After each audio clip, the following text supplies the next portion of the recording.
Entrando en la sala, Toni, Gelabert y David Casino, que con Marcelo, Ruiz y Blanca, Juanes son en estos momentos los que van a protagonizar durante este año el ciclo Arguments. Es para mí un placer dar el pistoletazo de salida de la iniciativa que todos los años tiene el Departamento de Proyectos Arquitectónicos. Gracias, Andrés, por estar aquí y protagonizar esta historia de un ciclo de conferencias. Hola. ¿Ya? ¿Está todo el mundo instalado? Bien. Inauguramos hoy el ciclo de Arguments, que como acabo de decir, son Blanca, Juanes, David Casino, Toni, Gelabert y Marcelo, Ruiz. Han elegido Studio Muoto, Yves Moreau, bienvenue Yves, a notre école, como primer conferenciante de este ciclo. Así que, ¿a quién os doy la palabra en estos momentos? Marcelo, Andrés. Gracias. Buenos días a todas y a todos.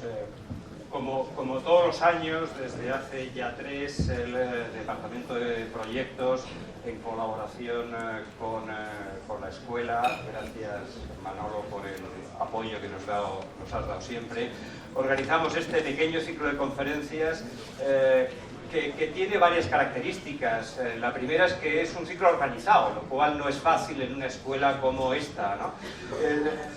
La segunda es que es un ciclo que se organiza previo concurso en el que participan los profesores más jóvenes del Departamento de Proyectos, ¿no? Y esto tiene también un interés porque posiblemente esos profesores más jóvenes son los más cercanos a los intereses de los alumnos.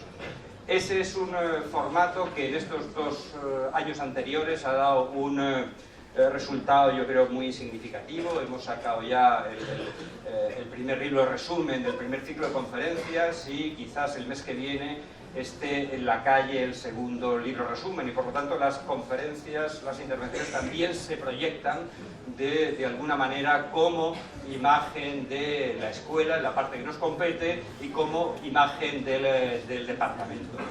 Hoy no solo estáis los alumnos de grado, sino que también están los alumnos del máster de proyectos avanzados que hemos inaugurado esta mañana, y este ciclo de conferencias van a formar parte también de la oferta docente de este máster de proyectos avanzados.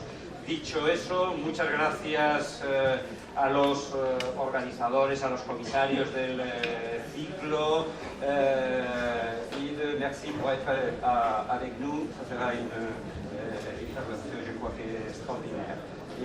Alors, Marcelo, creo que tú vas a hacer la presentación o la presentación. Bueno, como ha comentado el director de la escuela, el director del departamento, Andrés Cánovas, muchas gracias por venir a esta tercera edición del ciclo de Argument que hemos preparado, y os vamos a contar muy brevemente, antes de pasar con nuestro invitado de Studio Muoto, con Yves Moreau, os vamos a contar muy brevemente lo que hemos preparado para que también lo sepáis. Este ciclo lo hemos organizado pensando algo que nos parece fundamental, que es intentar organizarlo a través como de un tema, de un argumento, que en este caso tiene que ver mucho con el título que hemos puesto al ciclo, Making Matter. Nos parece que el título era muy importante porque aludía como a 2 cuestiones que están presentes, yo creo, en el pensamiento de los procesos de proyecto y que nos parecían suficientemente fuertes para construir como libro argumental. Por una parte, creíamos como que nos parecía interesante poner en relieve la importancia de producir, de manipular, de trabajar con elementos físicos, y luego, por otra parte, la idea de materia y la propia condición material que tiene la arquitectura. Con esta especie de contexto, de argumento, hemos preparado... Blanca, si puedes. Hemos preparado este ciclo en el que estos son los 6 invitados, 6 estudios invitados, con los que vamos a intentar trazar como un discurso cruzado, con diferentes aproximaciones a esta cuestión de la producción y de la investigación material, en los que son Studio Muoto, Assemble, el estudio de Anne Holtrop, TEDA, TAC y Bernardo Val. Esperamos que en este ciclo veamos como diferentes aproximaciones, como decíamos, a esta cuestión, que podrían ir, veremos como lo que nos sorprenden los invitados, pues desde cuestiones que tendrían que ver como con el ensamblaje y la transformación de elementos industrializados, como revisiones de la artesanía local y de la producción tradicional, desde la producción en la confianza en la acción colectiva, o ejemplos que veremos desde cómo con la propia experimentación material puede ser como el catalizador de proyectos, ¿no? Una cosa que nos parecía también importante era acercarnos a esta cuestión desde lo más de dentro que era posible. Para eso lo que hemos hecho ha sido enviar una maleta como esta, que habéis visto que ha estado expuesta estos días en el hall, en el vestíbulo principal. Hemos enviado una maleta a cada uno de los 6 estudios participantes y les hemos pedido que la llenen como de sus experimentos materiales, exitosos, fallidos o que de algún modo hayan sido relevantes en sus proyectos, y que la pudieran enviar, la trajeran con ellos para que aquí en las conferencias pudiéramos como intentar aproximarnos y tener una experiencia de lo que ellos han producido de una manera como más cercana, ¿no? Superando esa distancia que a veces las imágenes, que tanto en las publicaciones como en las propias conferencias generan. Bueno, voy a darle paso a Marcelo, que va a presentar a nuestro invitado, y bueno, espero que luego podáis participar todos y podamos establecer un diálogo con Yves Moreau. Well, I'm going to switch the language for a short presentation of our guest. He's going to give his lecture in English. Well, as David has explained, today we have here with us Yves Moreau from Studio Muoto. Studio Muoto is an architectural practice based in Paris, founded by Gilles Gelabert and Yves Moreau in 2003. And their activities cover the fields of architecture, urbanism, design, and scientific research. And as they explain, the word Muoto means form in Finnish. Muoto's work often features minimal structures made of raw materials as a way to combine different activities and merge economical and aesthetic issues. In the context of this lecture series, it's worth mentioning that this approach to the project through its materiality is a core element in the practice. Well, the office has been awarded by several important prizes, such as the Bubble Prize in 2014, the Caisse d'Argent in 2016, and the Bubble Hoffing Award as well in 2017, among other important accolades. Well, as mentioned before, there are 2 principals, Gilles Gelabert and Yves Moreau. Gilles Gelabert is a French architect who studied in Montreal, and he's currently professor of the School of Paris-Malaquais, where he heads the Department of Theory, History, and Projects. Yves Moreau, here with us, is a Dutch-Belgian architect. He studied at the École des Arts de Saint-Luc in Brussels and graduated from Chalmers University of Technology in Gothenburg. From 2000 to 2001, he collaborated with La Arquitecture Landscape in Sweden. And between 2001 and 2006, he worked with Dominique Perrault. And in 2008, he was awarded the Nouveau Album de Jeune Architecte de Paysagiste. So please let us welcome Yves Moreau. Thank you.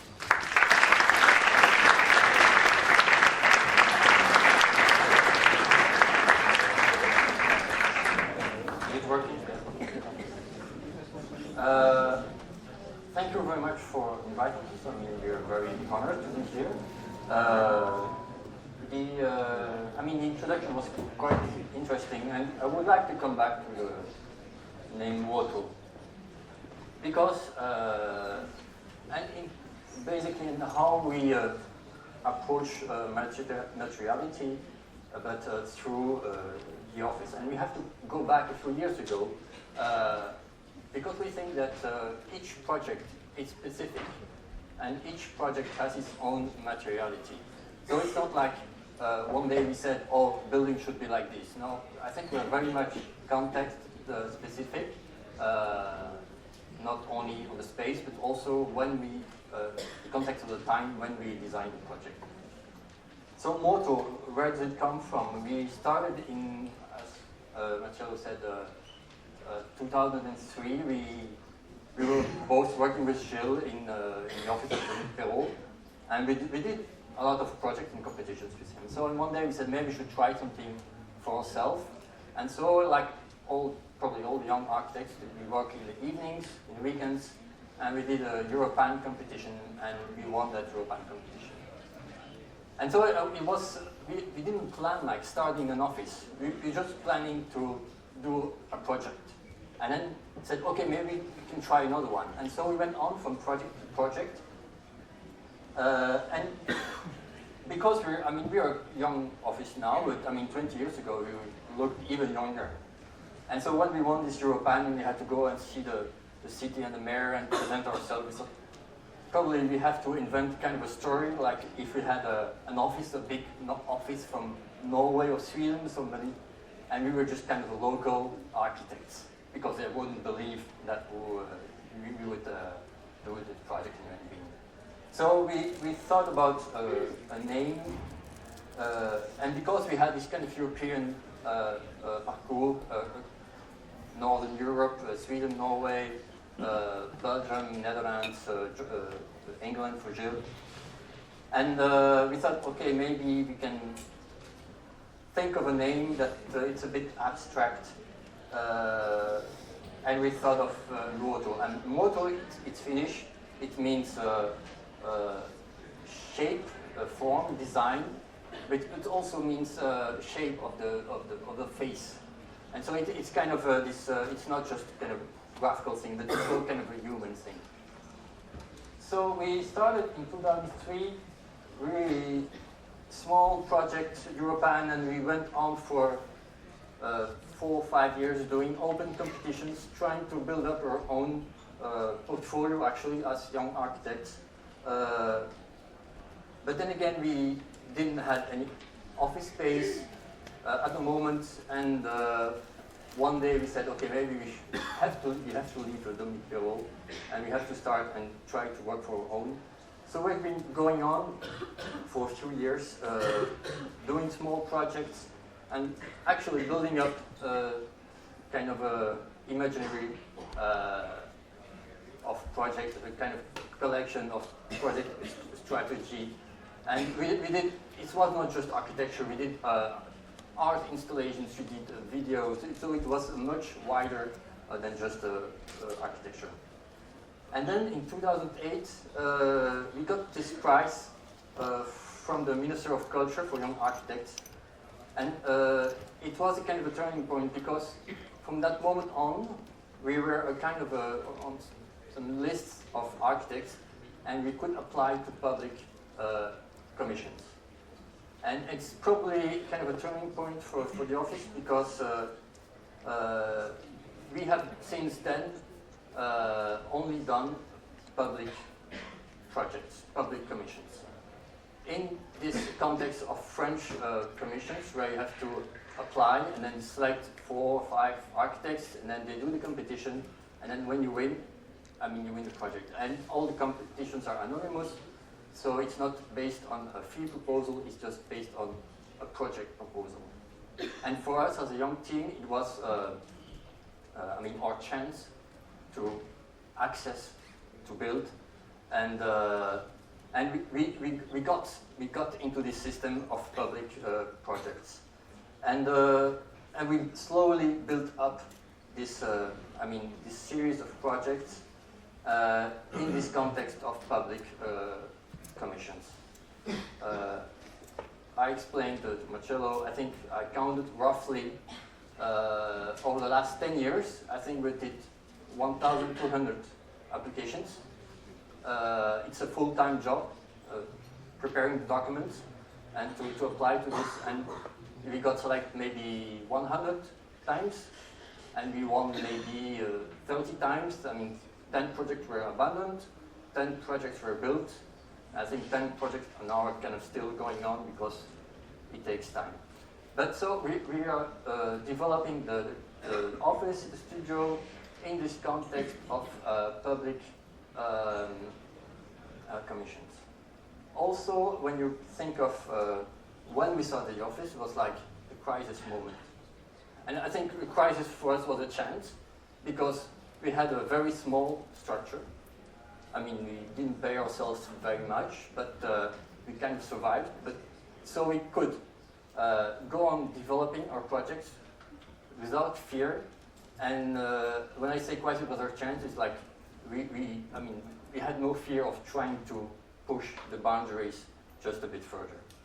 So we slowly kind of build up the studio, and now we're a bit bigger, a bit taller. I mean, few pictures of the studio space. We ask very much our architects to print. I think it's essential because we have to see the production. We don't go into the computers and look at the stuff. I mean, we ask them to print. It's very important. We make models and slowly build up these projects.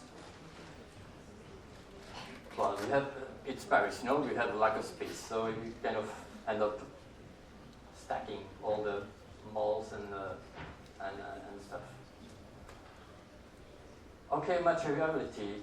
I would like to start with a few images. I think we find them. It's a photographer called Toshoshi Bata.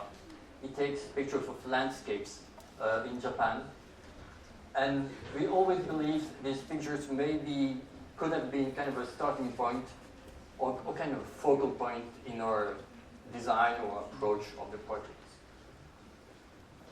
What we find interesting is that these structures, I mean, they kind of expand from this public space, which is the street.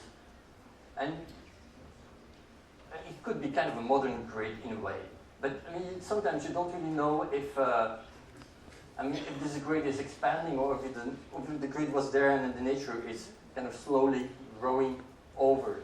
And I think this tension between this technical, I think they're probably very precisely placed technical elements that are basically not so designed, but finally when you put them all together, they have a very strong visual impact, and they make something very interesting. And you don't know if it's kind of expanding or if the nature is kind of slowly growing over these structures. And probably this tension between kind of an idea of a kind of a modern grid and this kind of a ruin of nature growing over, and this tension between these two projects is something probably kind of a starting point in all of our projects. And that's what I mean, the tension. You have kind of an idea of a grid, and you have nature, kind of romantic nature crossing over, and then where are we in between? Are we on the left side, on the right side, or in between? So I will try to go through a few projects and then explain different kind of materialities. It's not just like one. We have several projects with several materialities.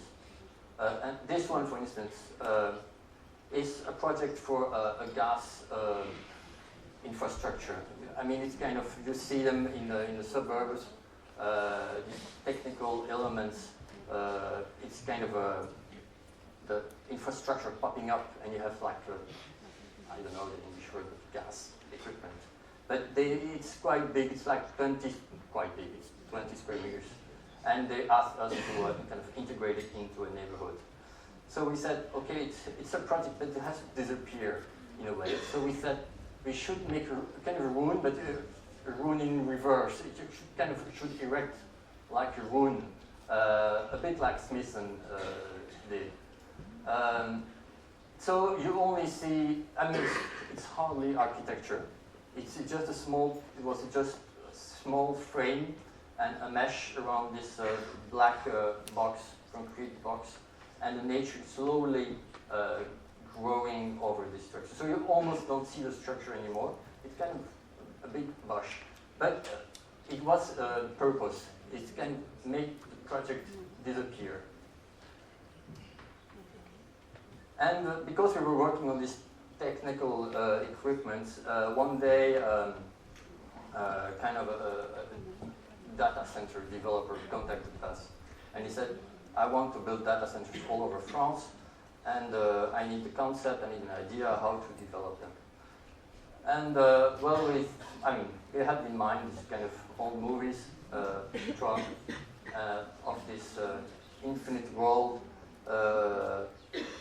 and we said maybe it could be a starting point to develop a concept where we lay out a grid 2.5 by 2.5 meters, which would be the starting point for a building. And it was designed to fit all the servers and all the technical equipment. But finally, the project didn't continue. But it was for us maybe a starting point for another competition. Because, like I said, we are full-time in competition mode at the office. So it's like one competition leads to the other one, and it's kind of a continuous work. And here we are close to Paris, close to the airport, and you see it's a landscape of warehouses, of trucks, and they wanted to make a small office space for young companies.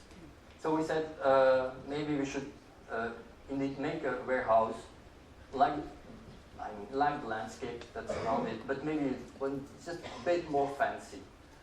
And okay, so we designed this black box with it's just a kind of a homotopy of the parcel we got.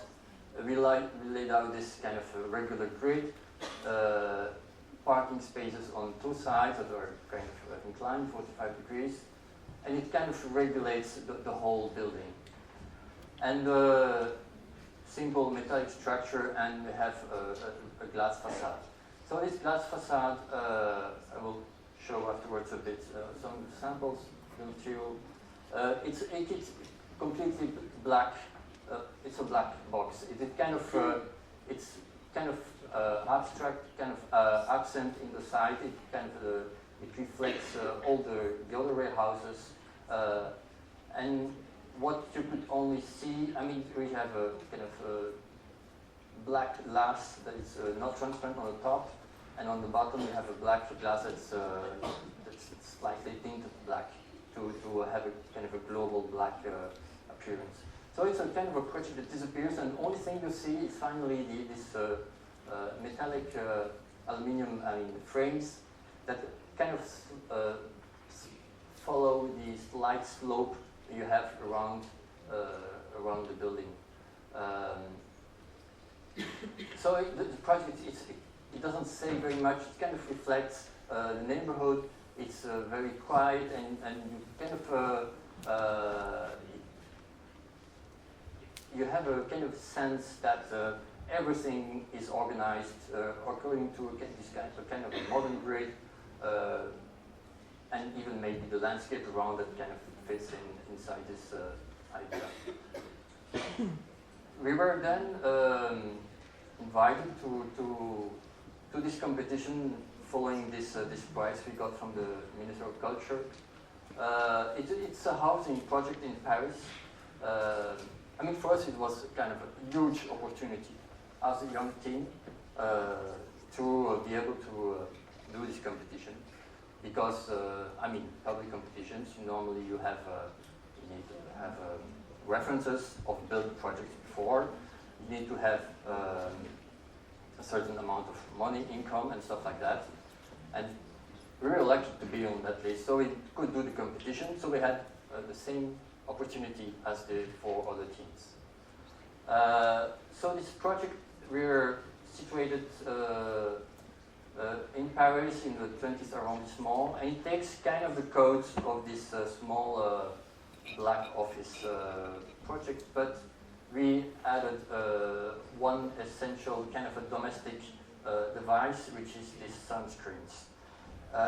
These kind of sunscreens are quite tall, 3 by 3 meters about, and they're kind of detached from the facade, so it has it was kind of a technical challenge because of the wind pressure. It's kind of a big sail, actually. and how to, how to fix them, how to design them, and how to make sure the whole system could work and was going to last, actually. So we're 20th arrondissement. It's a bit on the upper hills of Paris. You have the cemetery of Père Lachaise here, and it is actually a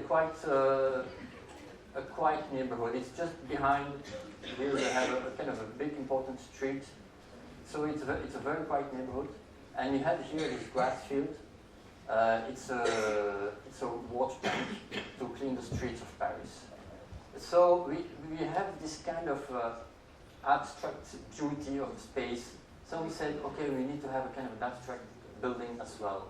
And the project in itself, it's social housing, it's kind of kindergarten for small babies, and emergency housing for people that kind of they're not completely in the street, but they're not completely integrated. So they stay there. They each have their own room. They have their own bathroom, and they have common space. And they stay not like for 24 hours, but they stay for a bit longer. They might even start working again. So it's kind of a mixture of 3 different kinds of populations in the same building. And so we said, like, we have to give them, a sense of feeling they kind of all belong to the same building, without too much differentiating one people compared to the other one. The project, I think we won that project because we were extremely compact, extremely dense, and also, you see a section. The section is like one section that's kind of extruded on the whole site. Here you have the street, here you have the garden, and here you had actually a huge housing complex that was there before. And so they were very afraid of having our building coming there with the kind of social housing, this social emergency housing. So it was quite a tense relation. Before they had the building, it was just like 1 story high, so they had a view on this huge green landscape, and now they have a building, so we had, I think, 3 or 4 building permits. But that's probably normal development of projects in a dense.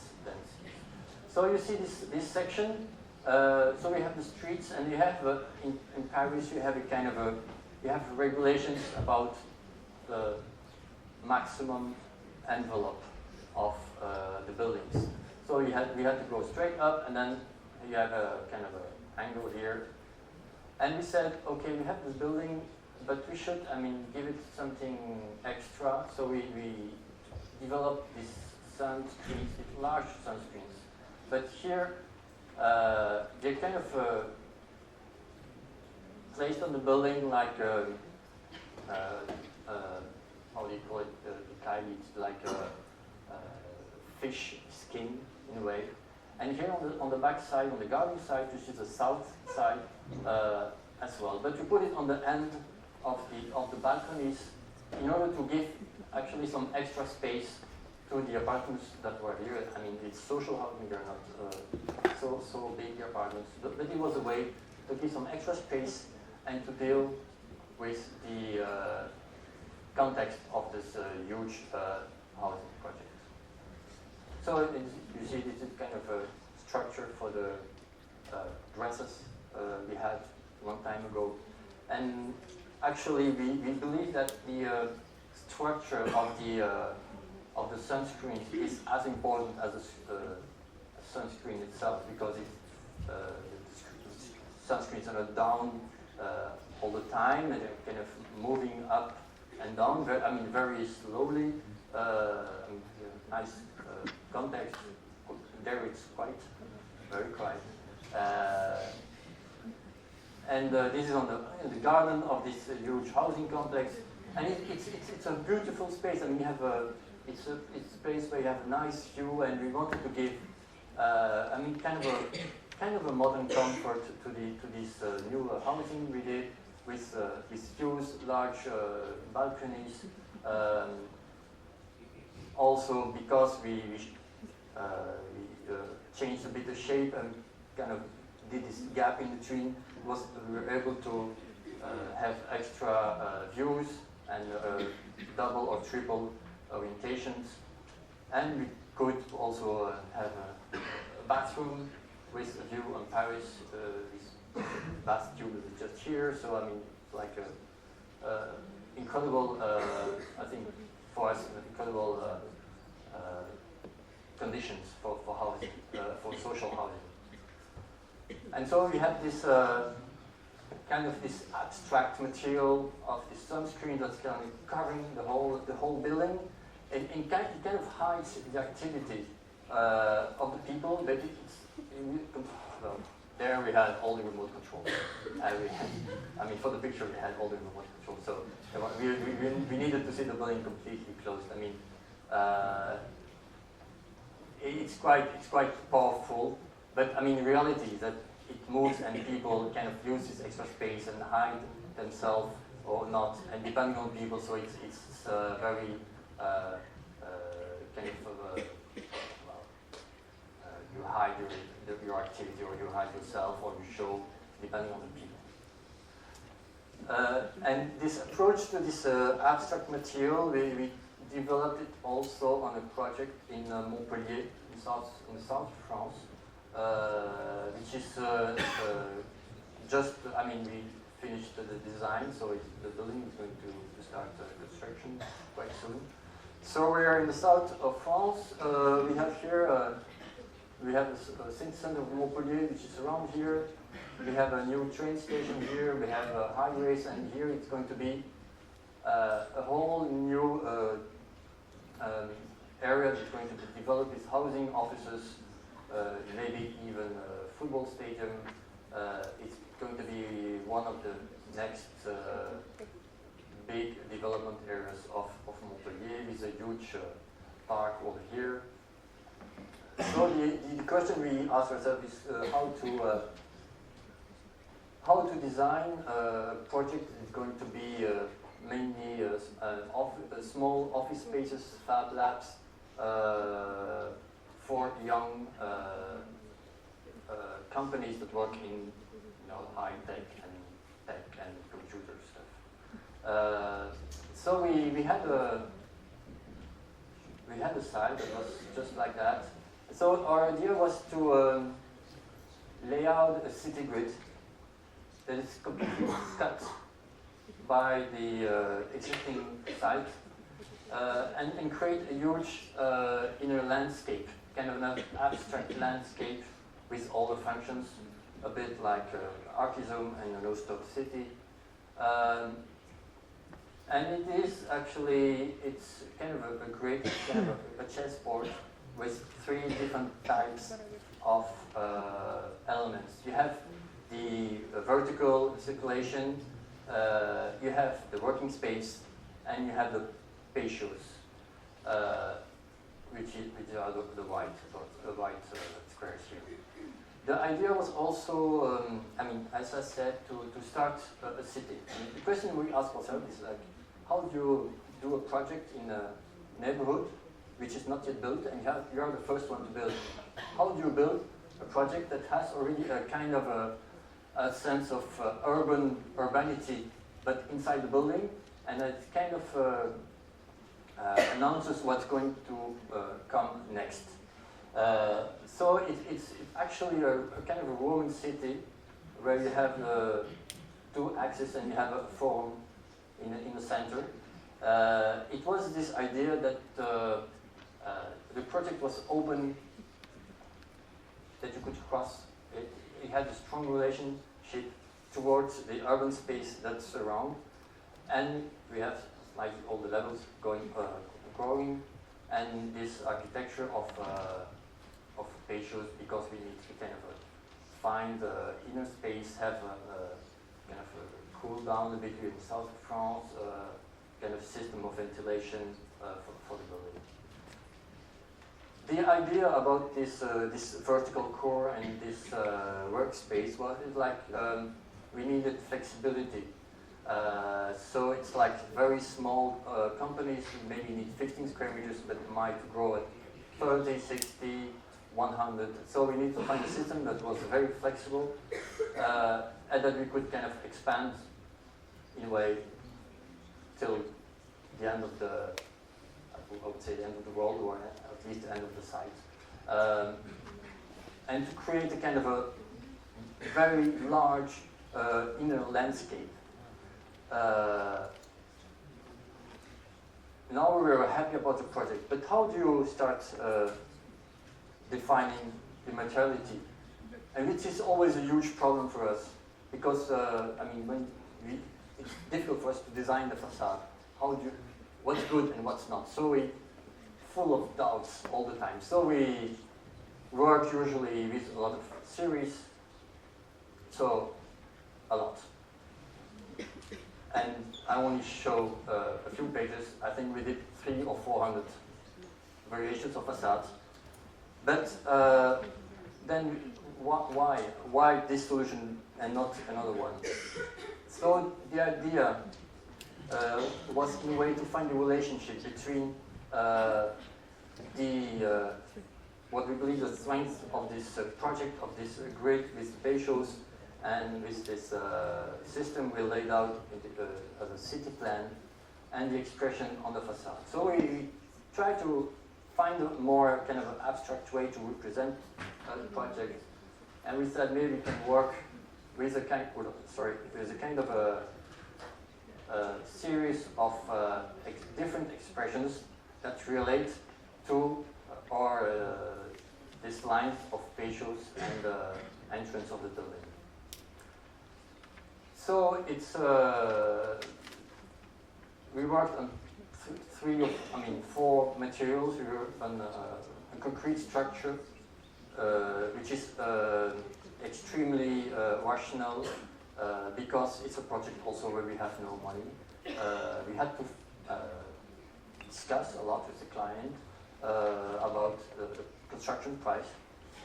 We felt it was too low compared to the expectations they had. So we had to take away a lot of the materials we wanted to place in the building and place on the building. So finally, we only have 3 or 4 materials. We have one which is this concrete structure. We have one which is those big sunscreens you see here that will kind of cover the whole building, and then you have another kind of sunscreens which are kind of metallic elements. And finally, you have this succession of 2 different kind of abstract sun protection that will cover the whole building, and kind of give an abstract image of this facade. So we start construction quite soon this project, and we have of course a reference image, kind of a collage of other Michaels. I mean, the structure for us is kind of an important element because it kind of defines the architecture very much. We like the materiality of the structure, but also it kind of relates to a program, to an image. And we did this competition in Brussels for a media school close to the TV site of the Belgian television, where you have actually, I think you have if I remember well, you have, here is the French TV, you have the Flemish TV that's here, and here I think there are 2 or 3 buildings. And so this media school, we designed it like a huge billboard actually, towards the 3 other buildings from the Belgian TV. So the expression of the structure is quite important, and it kind of in this case it kind of shows two faces. One is like towards, is completely flat, it's towards kind of a huge billboard towards the park, and one that has this kind of steps towards the inner side of the construction, I mean on the neighborhood. This is the north facade, this is the south facade, so we had all these kind of terraces for the students to come out. And the reason why we have this strange triangular shape and this kind of terrace structure is that it's very much related to the function of the building, or to the functions, I would say, of the building. Because we had in the basement, we had the large studios, and then we had an entrance, we had there was a small conference room, and then we had the different sizes of the different floors that are designed according to this kind of organization and the functions of the project. And being up here, we had a small kind of video editing station. So it was quite small. So it was a quite logical way of organizing, and I would say of in French we would say mettre en scène. It's like how do you expose the functions and the people inside this building. And we thought because it's a media school, they would use maybe also the existing building as a way to express, as a way to film, as a way to as a background decor. This question of concrete structure, of this expression of structure of the building, it's something we try to develop. In this project, it's a school in Clichy. This is the neighborhood of Paris. Here behind you see it's a kind of house, a low house from Manuel Blanco, here.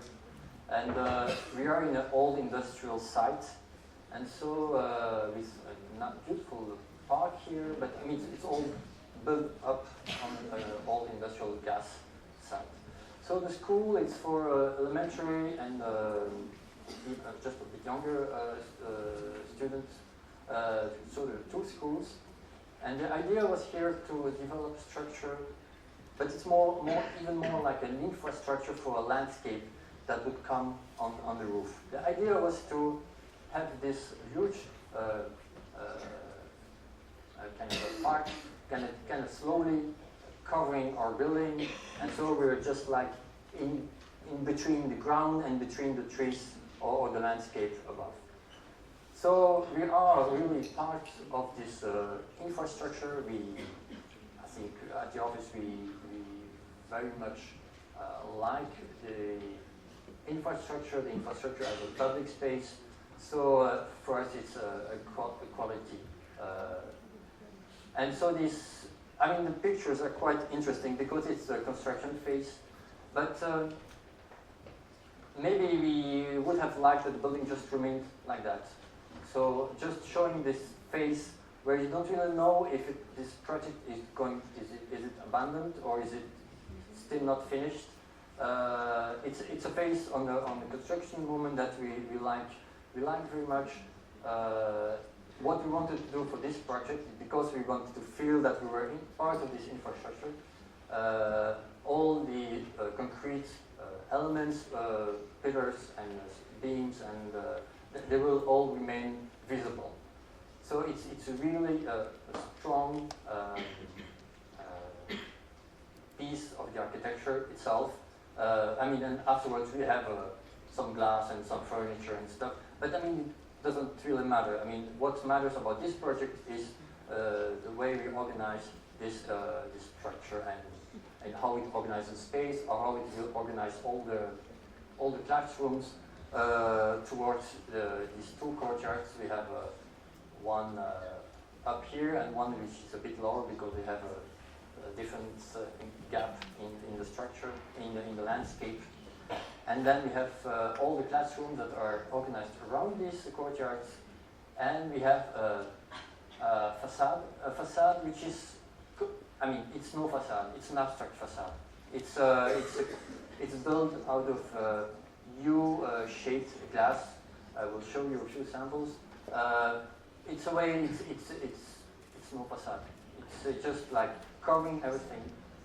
Also because I think in France there is a kind of a security issue with schools where they don't want people from outside to see the students. They don't want any contact. They don't want any visual contact. So the schools become like small fortresses, like small castles. But on the inside, we are all completely open to the courtyards, and on the roof, you see it here slightly. We have gardens where the students can come and plant tomatoes and salads, and it's actually on the same level as this huge park. So it's this imaginary of infrastructure that we like very much, and infrastructure as a public space, as places where you meet and do special things. These are a few images from movies from Godard.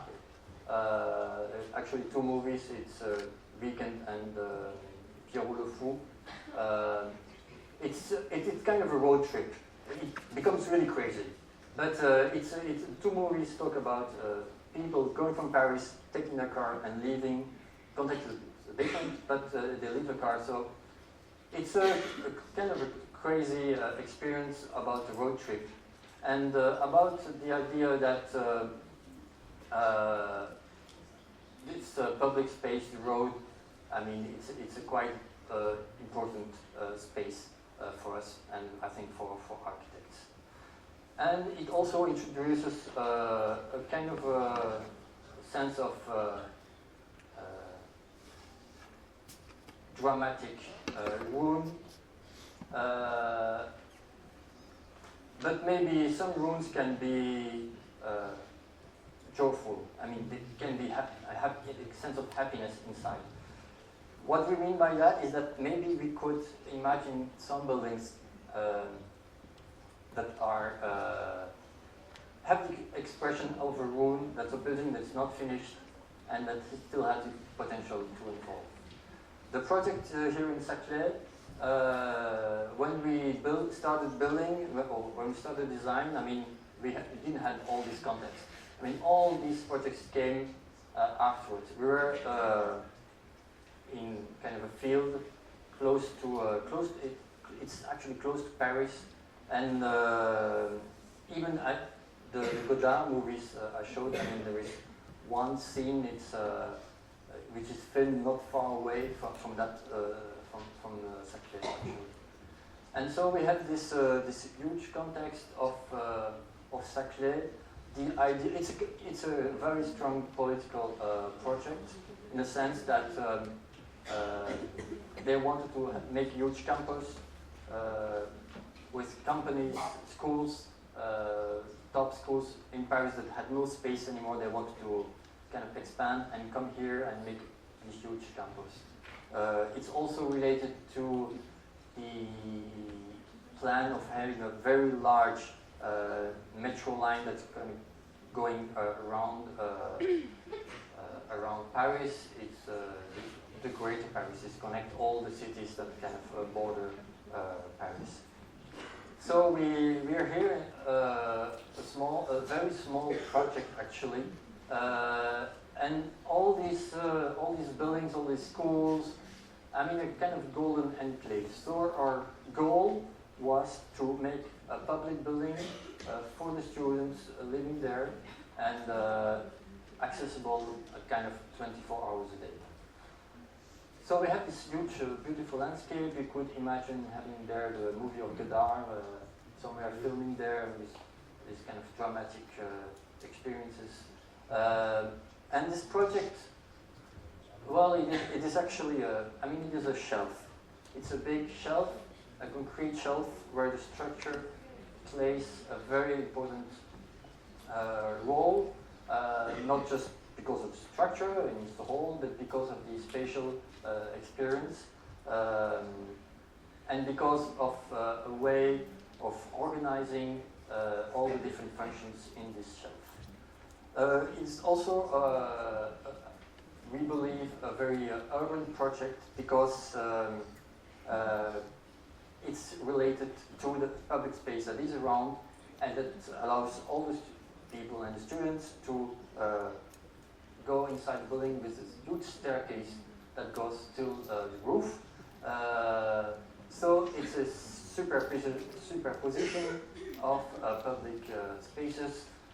Some spaces are, well, they're designed, they're closed because it's a cafe, and some spaces are open, and we design them as open spaces, as spaces that were not asked in the competition brief, but we said it would be interesting to have an extra space, and it is actually part also of a strategy of transgression we like to put in place when we do competitions. It's like what's needed for the project, what can we add, what can we remove. And for instance, we removed an entrance hall. Why? Because we wanted the building, as I said, we wanted the building to be an extension of the public space of the street through the roof. We wanted the building to be accessible 24 hours a day. And having no entrance door means that you can go and play basketball on the roof whenever you want. It means also that all the different functions, the restaurants, the indoor sport rooms, the dance hall, I mean, they're all accessible on different times of the day. And for instance, this extra space, I mean, they put kind of games there, and so the students can relax when they go eat at noon, and then they play a little bit. The structure, I said, it is very present. The beams are very big, very high. They're not kind of in a way structurally optimized, and it's intended like that. We had quite some fights with the engineers because they wanted to cut some pieces of the beams that were not necessary. And we said, no, we want them to be that big, we want them to be that heavy, and we want them to be that low. I think we have 2 meters 20 till the bottom of the beam. So when you experience the building from within, you really feel the weight of this infrastructure above you. The structure is also kind of defining a circulation that's more on the outside. I like to see here where you have a relation to the outside and to the inside. And here actually you see the staircase, which is kind of growing from within the building, from the bottom to the roof, even if you can sometimes walk around. And well, we have a dance room, with a mirror space, and we have a big dining room. And this structure is very much essential because it defines the spaces. There is a sense of weight, heaviness, and a strange of, but also kind of feeling of building has a strange proportion between the heaviness and then the building is kind of going up. I mean, you see, it's a building that doesn't hide itself. It kind of shows everything. It shows structure. It shows glass when we just have to close, and it shows all the functions. And actually, well, here you see the kitchen. I mean, the people working in the kitchen, they are all extremely happy because they have sunlight in the kitchen. They have a view towards the public space, and they're extremely happy. And when you go there in the mornings, they have a dance and fitness courses there for the students. So they open the window. So when you stand here on on the small piazza there. I mean, you see people preparing food, you see the people dancing and opening the windows and there's music, and you see finally all these kind of different functions in the building. And this is the staircase that it goes up, and it's connected to the street and to the square we designed, because the project is very compact actually, and in order to be able to have this extra space on the south. I mean, the staircase, it's really an extension of the public space. It's an important space.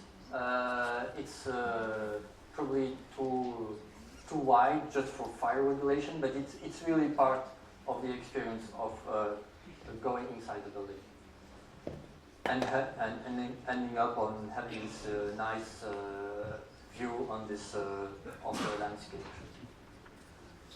So this construction image, and it introduces this the way that I mean, instead of the building, maybe it's interesting because we give the feeling that it's not finished, and I think that's a sense of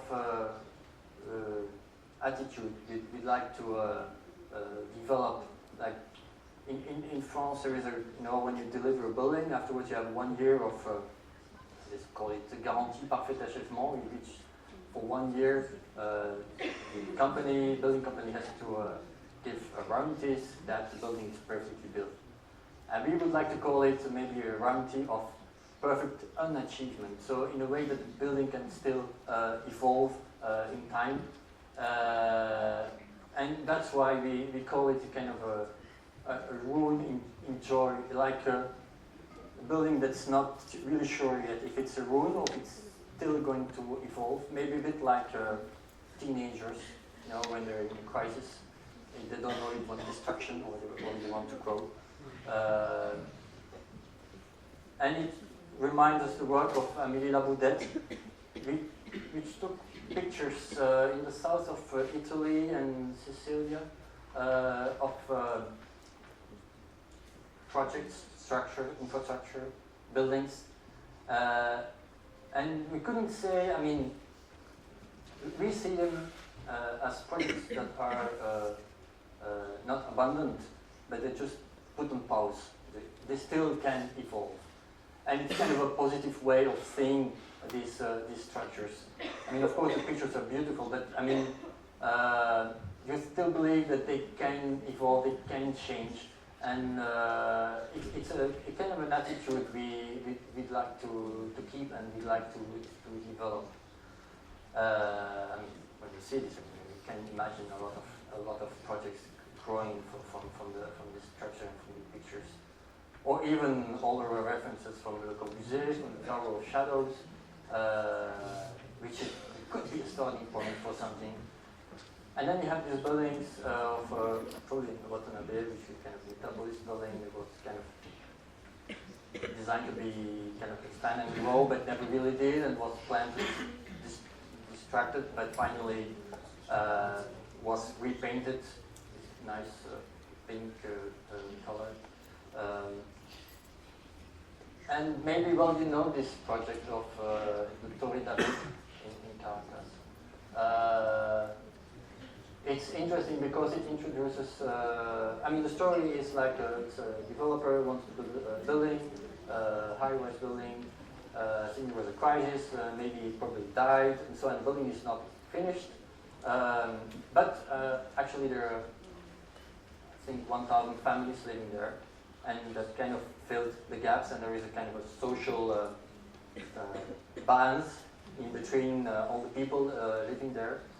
And it introduces the kind of a theme of a vertical squat that we tried to develop for a project in Paris for a French developer. It's one of the big French developers that contacted us to respond to a competition in Paris. The site was very small, so we decided to make 3 small towers. And I mean, this developer is well known because usually they have kind of catalogs of styles. Oh, I want this style, I want Italian style, or I want French or South Mediterranean style. So we kind of found it a bit ironic to develop a catalog of typologies. So the project is very, very dense, very small. It's 3 small towers with housing and ateliers where you can walk. And you have, all these 3 towers are connected by exterior space. The staircase, elevator is all connected to this exterior space. So it's a huge structure where we enter all these different kind of typologies of housing. And the idea was to kind of develop kind of a huge shelf with different typologies of villas.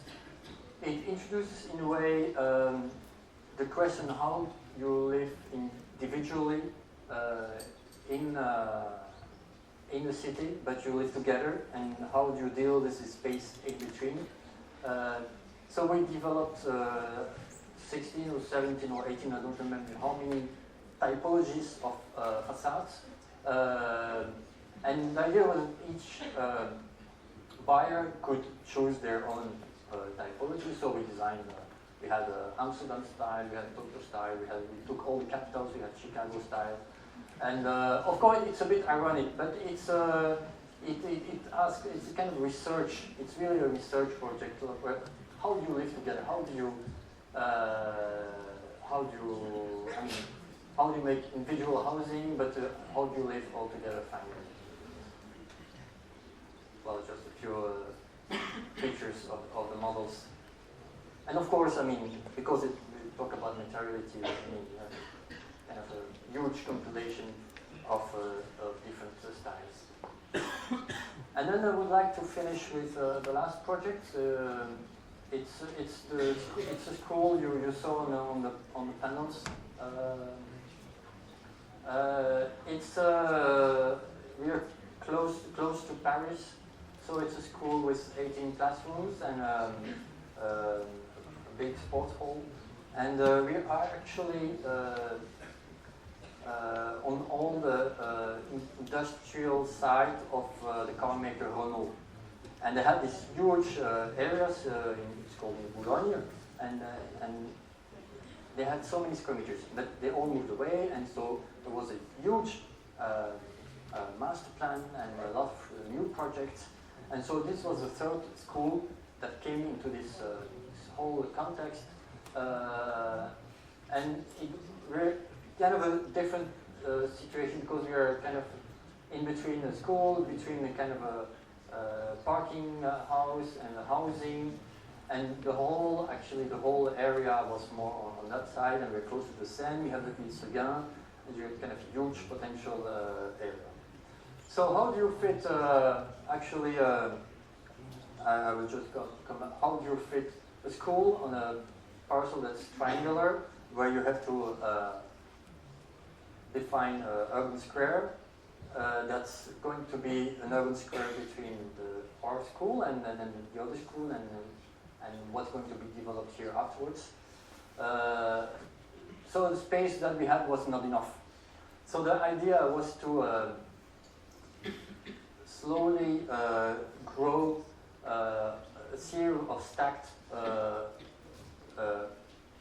public spaces, which are, I mean, you have the public space in front of the school, and then you have all the different courtyards that kind of slightly grow up and have a different geometry. We're quite low here, and then we get bigger here, and here we have you end up with the whole system with the sports equipment. It's a school which was oriented towards digital education. So we asked ourselves also how to deal with this kind of industrial history. How do you go from the 3rd revolution to the 4th industrial revolution? Again, it's a school which has to be very much protected from the outside.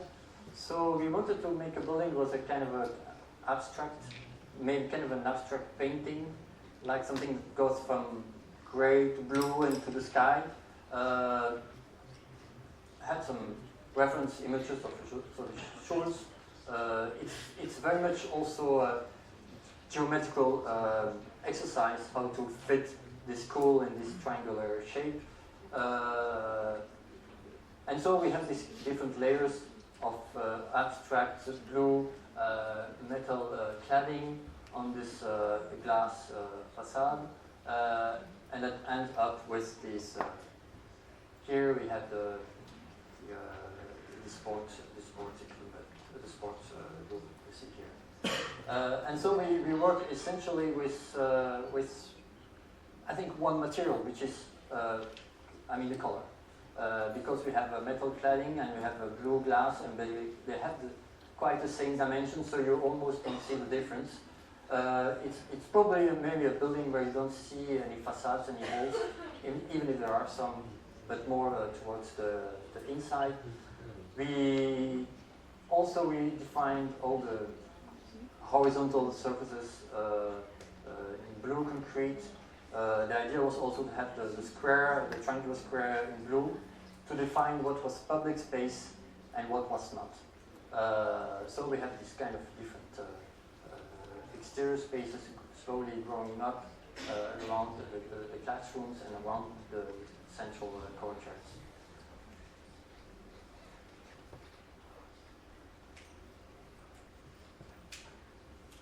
And the big sports room, which is also it was a kind of a challenge, because we had to also be able to do concerts and stuff like that in the sports room. So it was for the acoustics, it was quite a challenge.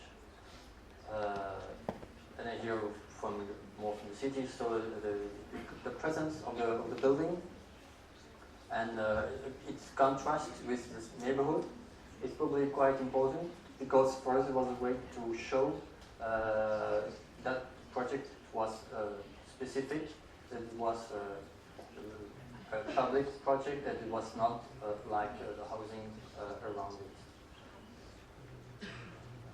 And actually, so we talked about concrete, we talked about metal, we talked about glass, different kinds of glasses. We talked about sunscreens, metallic sunscreens, textile sunscreens. But probably one of the main materials we like to work with is public. Because finally, the way you experience the building, the way you show the functions, I think that's probably what is probably the most important part of the architecture. How you experience the building, how you show these functions, how you show how the people go and rise up in Saclay, and how they leave the building. And it's probably one of the consequences of just doing what I said in the beginning, public competition, public projects, because you do them for the people. It is probably, I think, kind of a line that kind of connects all the different projects we usually work on. Is how to mettre en scène, like I said, the public inside the buildings. Thank you.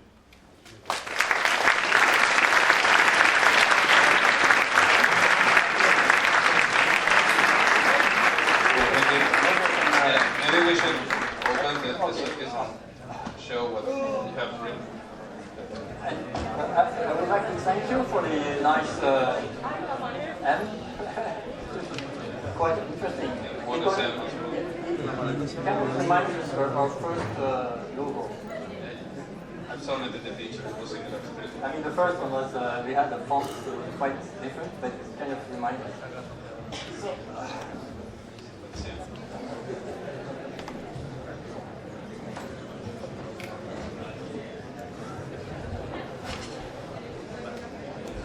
Okay.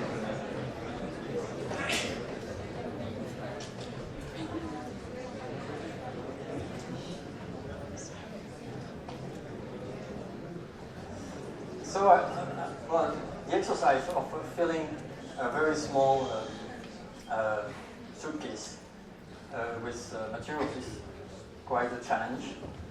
It's never too big enough. I mean, it's you have to choose.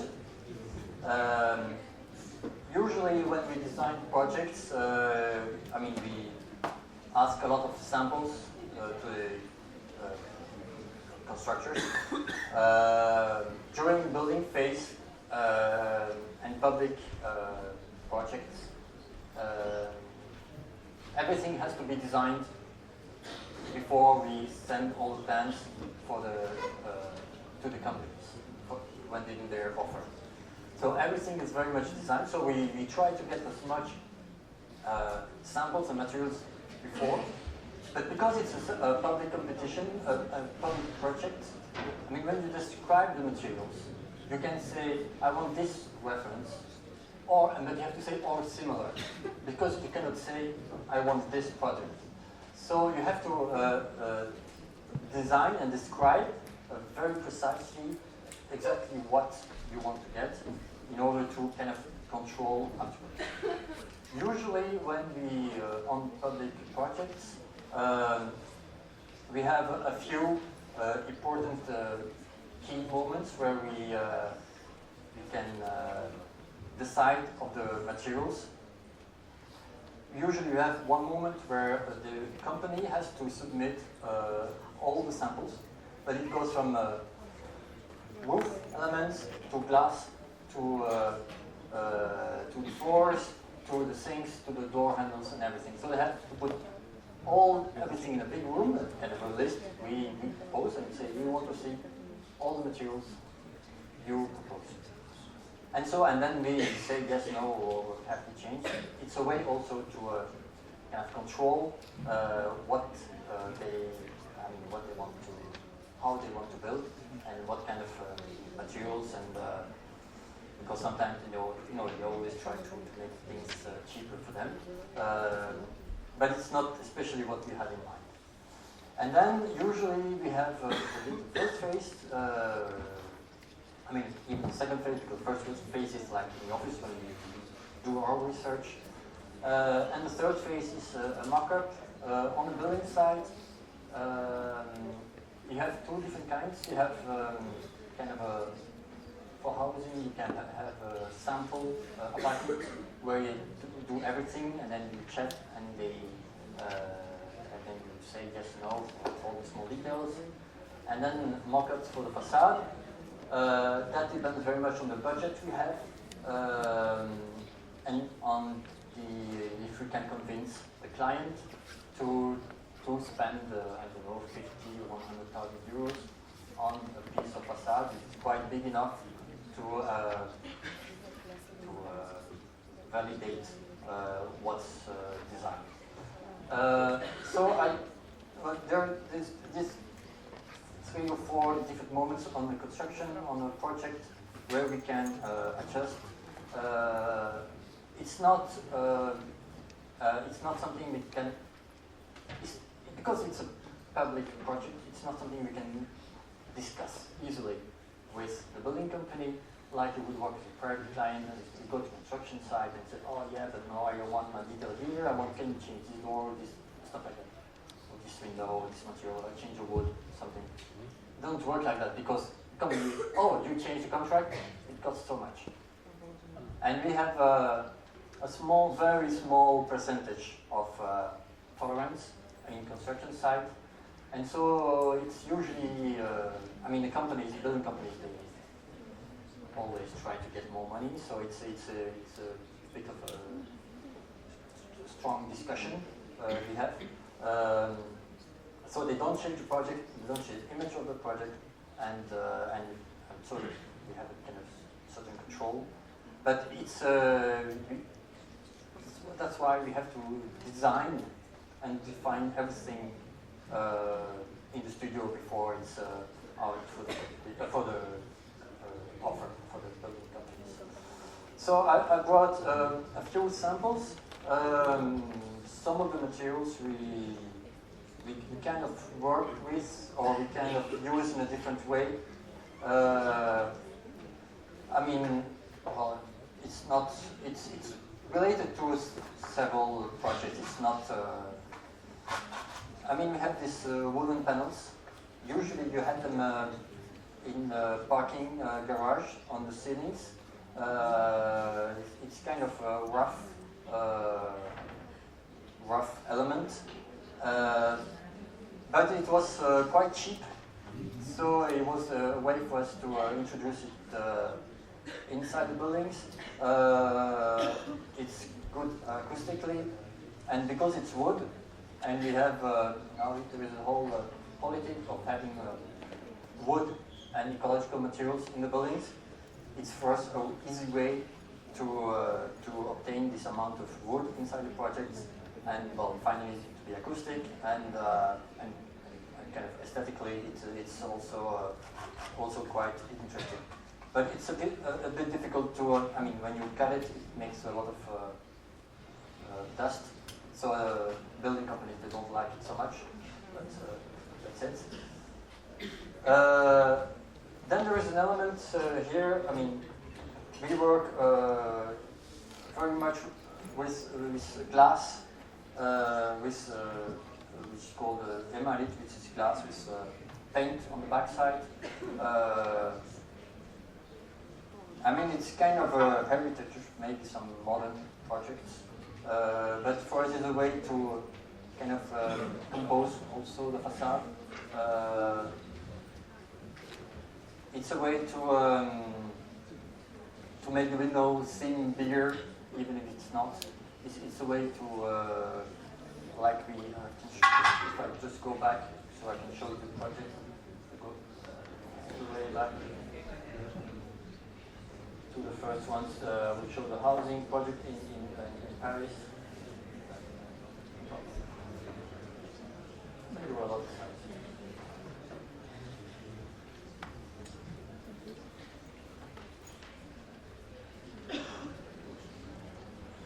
Almost there. Yeah, there we are. I mean, this project, you have to imagine that when we designed this project, we were like 2008. And in the context, 2008 in Paris, in France, there was kind of an architecture movement, which was not like this. It was much more like metallic cladding, very colorful, very green, very poppy architecture. And when we designed this project, we were like completely kind of out of time, completely different. We even showed the project, it was almost finished, to a private developer, and he said, yeah, nice building. I mean, you did nice rehabilitation of the building. So you really believe it was a building from the 60s or the 70s? And we took it like a compliment, because the idea was to have this kind of modern qualities for the housing, with this nice views on the surrounding, on the park, on the whole Paris. Because you have to imagine that social housing in Paris or in France is like a wall with very small windows, and so doing this kind of project is like completely shifted compared to what was happening. So it was like kind of completely change your foot. It was completely different. So we worked with these glass elements, this emanate glass. We like to work very much because it kind of recreates this kind of an abstract material on the facade. Yes, and then the textile. There are several types. This one is a bit silver. It's not the one we placed here. This one, I think this is from the school in the Blue School in Boulogne. But sunscreen, it was quite a challenge because I mean the project was not developed to be placed inclined. We had to convince first the client to give some extra money to have a system where the sunscreen is kind of zipped into the rating, which was kind of a guarantee for quality and for sustainability. Because the client is a kind of it's a city of Paris, so it's their housing. It's going to last for 100 years, so we need to have some quality products. So I mean, of course these textiles are extremely strong, and because they're in this kind of zipper system, they don't move so much with the wind. And it's a problem when you just have kind of a weight bar at the bottom, the textile is moving all the time, and then it kind of pops out, and then you have problems, and you have to go back every 2 weeks. Even you have this kind of wind control system. When there's too much wind, all the sunscreens rise themselves as a security. But also this system allows us to have winds to, I think, 90 or 100 kilometers per hour. And when you don't have this zip system, it's like 30 kilometers per hour. So it's quite a difference. And it gives this kind of abstract notion of the facade. I mean, it's almost like there was no facade at all, like that, completely hidden. And because this part of the research, because these sunscreens are inclined, we have to do tests to ensure the quality. So the company did 20,000 times up and down to really be sure that it was going to hold.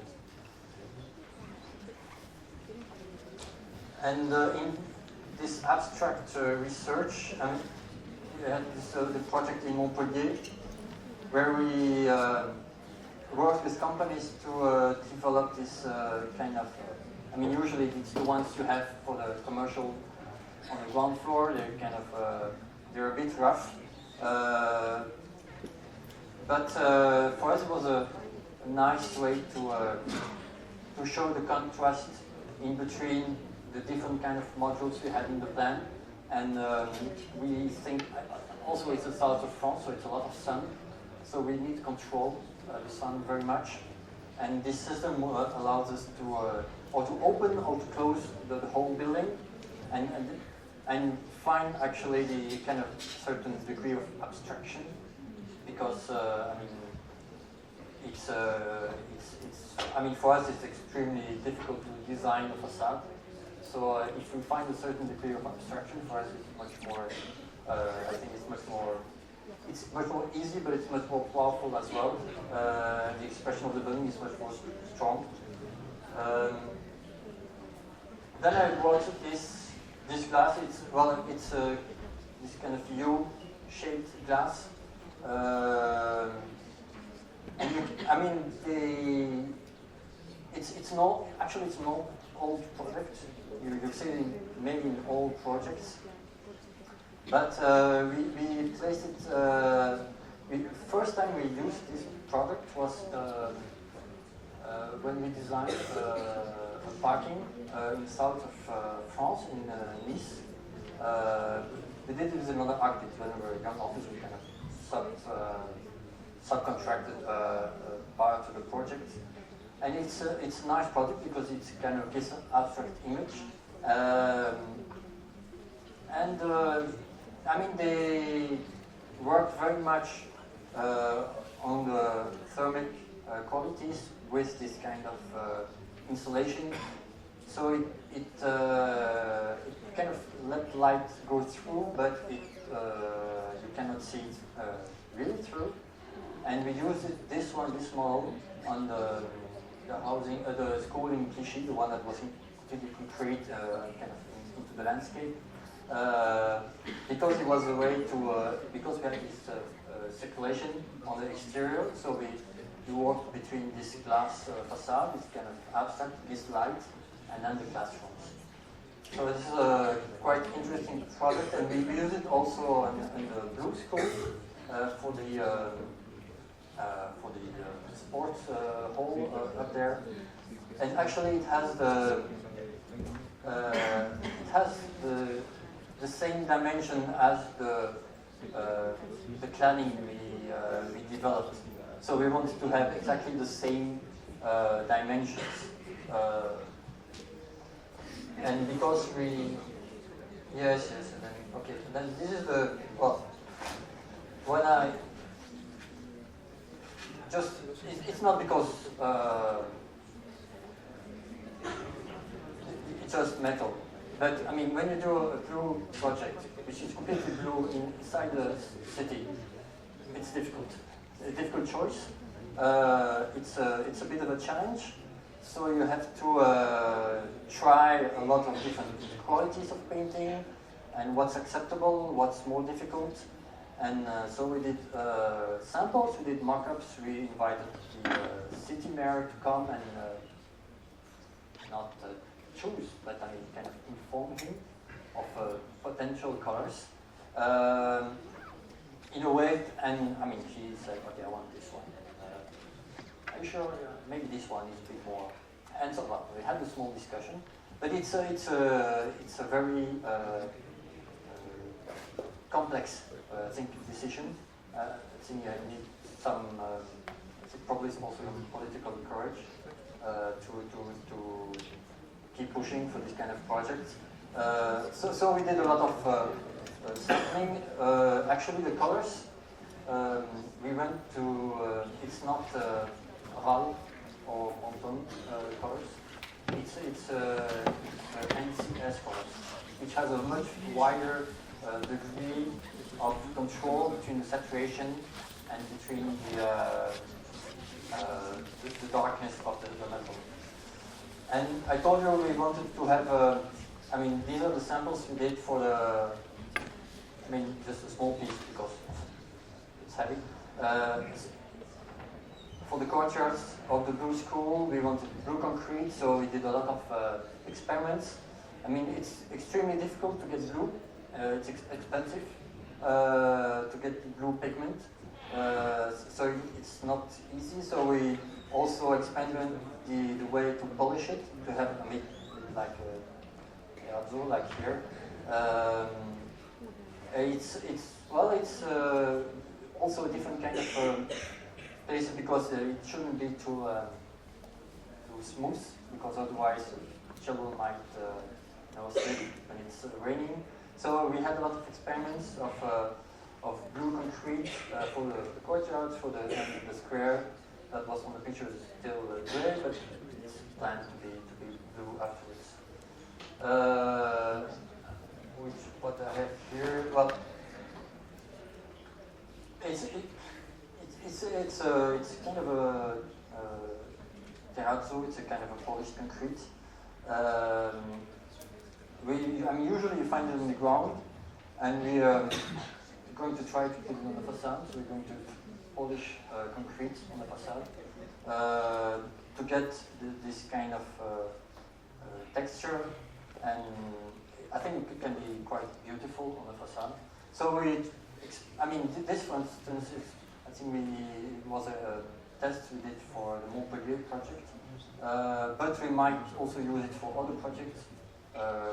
In Montpellier, we put it horizontally, and other projects will put it vertically, and try to polish the concrete on site. It's going to be a bit difficult to convince the client, but I think the quality of this material is quite interesting, and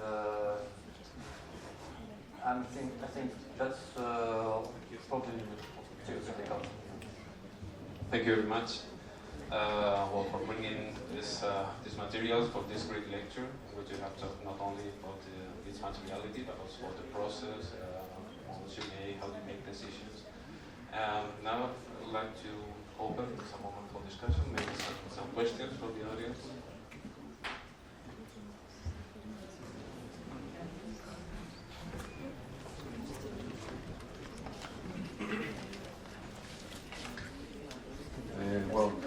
first of all, thanks for such a great conference because I really like your work. The question is for me, I've heard you when you were explaining your projects certain words like freedom of use or also structure and stuff like this. So I was wondering, just for curiosity, do you feel any influence of Toni Basal, for example, of their freedom of space, the pragmatism they use in their architecture, so on, is just something that caused my curiosity? I mean, it's interesting because I don't think we intentionally related to Toni Basal. Maybe there might be some kind of aesthetic at the end. It might be sometimes similar, but I don't think the approach is necessarily. The process is very similar. I think probably they have a kind of a strategy to give extra space, give more with the same amount of money. For us it was not exactly that. We had money, but we didn't have enough, so we had to take away. We took away a lot of things, and so that's why most of the projects, maybe not this one, because this one has a client that had quite some money, but Ciclo, Montpellier, the media school in Brussels, we had to take away a lot of things. Montpellier, for instance, we had a lot of trouble, discussions with the client about the construction costs, because the expectations are very high. It's a public project, it's flexible, so you have to think of all the different uses, and it has to work after a while. And we're always too expensive, always. So I said, not good, start again. So we did all the studies twice, and finally to be able to, we had to remove things. On the facade, we had to remove things. And just what should you keep, which is essential for the project. And I think that's, it's a difficult process. It's quite painful, and you have to sleep less and work a lot and try a lot of things to be able to get there.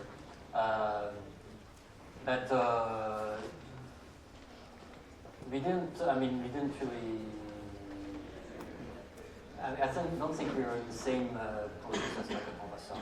Maybe if at the end, we still do concrete, we use metal, we use glass, and Ciclo, for instance, there is as much interior space as there is exterior space. Indeed, there are some spaces that were not programmed, that were not in the brief and that we proposed, like this small mezzanine space in between there. And so, I think it's also, when you look at it back, it's a money problem crisis period when we designed 2008, 2009, 2010, 11, 12, crisis, no money, and how do you make a project out of that?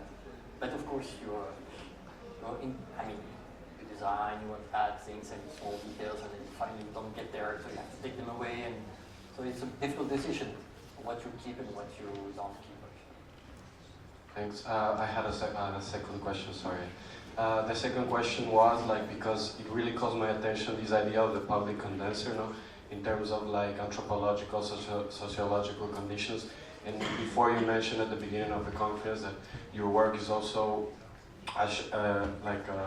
working with the ideas of science, is this science focused on the social environment, or is it something more technical, thermal, or what's this duality of the science and the architecture? For me was duality of what? How do you introduce the ideas of science in your architectural work? For example, is it something more social? Is it something more technical? That also caught my attention, and I wanted to ask that question. When we got this prize from the Minister of Culture in 2008, we explained we did science and we did fiction. We did science fiction. And so, architecture, it's a very scientific way you have to build and stuff like that, but we want to go further and introduce a kind of a vision, a kind of a story. And so, and it's probably something we want to introduce in all the projects we do. I mean, the question we ask ourselves is, what's the story of the building itself, because it's users, because it's used, but also what's the role of this building in the context? What does this building add in the environment? And what's the role of the building? And I think that's part of this fictional story. And of course, I mean, we build for humans, and so it's kind of a starting point. So we work very much with the program, with kind of a mixed use of programs. I think it's probably, I mean, usually it's very interesting when you, inside the building you have different uses, because you can create kind of new typologies or invent something new, because you mix different kind of activities and start thinking how do they relate to each other or not, what's the relation to the outside, to the inside. And so I mean the mixed use is a kind of a topic, and also I mean the role of the building in the kind of a larger scale in the city or in the neighborhood. I mean, Ciclo, for instance, it's quite important because it was also a building that was the first building in the whole neighborhood. So, like in Montpellier, I mean, we needed to have a kind of an urban project, very much oriented to the urban space. It was a public building for the students, for everybody. So we didn't want, I mean, it kind of relates also to the materiality, because we didn't want the kind of the building was kind of closed. We wanted the building was open. We would like to see the people going inside. I think we like very much, for instance, the kind of a football stadium, and kind of the contrast you have between when there is nobody, we have a huge empty structure, and then you have Gelabert playing last night, and you have 50,000 people cheering, and this contrast between, I mean, the people inside the building, and when you have a building that's completely empty, it's quite interesting. I mean, if you go to Ciclo in a weekend on a Sunday when it's raining, it's kind of a strange mood. I mean, kind of a strange feeling over there. But if you go in a week at noon, it's full of students. So I mean, this contrast is quite interesting. And it plays. I mean, it has a relation, of course, to the materiality of the building. I don't know if I. Okay, well, any other question?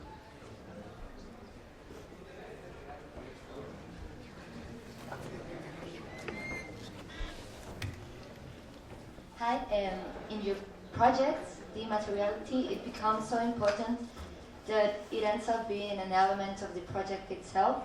And I would like to know, does that materiality appear along the process, or do you design the building thinking of the materiality in the first place? No, actually,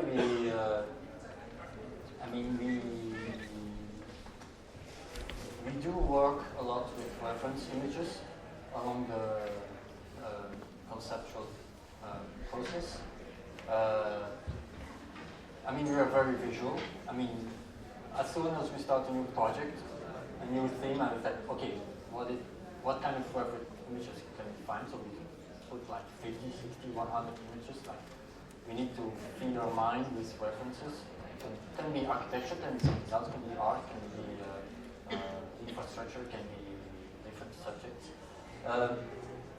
But I don't think materiality is like the starting point. We think about users, concept, even if the concept is not architecture. And I think after a while, I think the materiality comes by itself, because how you decide what you want to do with the building. after a while, I mean, the material, I mean, I mean, you feel it cannot be something else. I mean, this project, for instance, in the beginning, we didn't have the sunscreens on this facade because it's kind of a northeast facade. We only had it on the south facade because that's what you would do. You put a sunscreen on the south to protect you from the sun. But then we were doing a few hundred designs on the facade on the street side, and I mean, we said, I mean, no, it doesn't feel right. It doesn't. It's not good. So why not do the same? Have the same materiality on the south side and on the street side. Of course, I mean, it's not a complete north facade. It's northeast, so you have the light from the morning, so it kind of protects from the morning, and also it kind of plays with this kind of a very glass open building, and so you're completely naked in your bathroom, but sometimes you feel necessary to have some activity, and then you close the sunscreens, and it gives the materiality on the project, but immediately. So as soon as we decided to do it also on this facade, we were kind of, I mean, we knew it was going to be like that, and it kind of plays well with, I mean, and of course it's, you draw a lot, and kind of a graphical thing maybe also, but I mean, we like the contrast between showing yourself and then kind of hiding, and but we don't decide in the beginning, okay, I want to do concrete and glass building, because when you look at the Blue School, it's not concrete and glass. It's kind of abstract, but I mean, maybe we like to work with abstract facades, but there are different ways of design, actually, but attitude is probably abstract. Okay, any other? Well, thank you very much.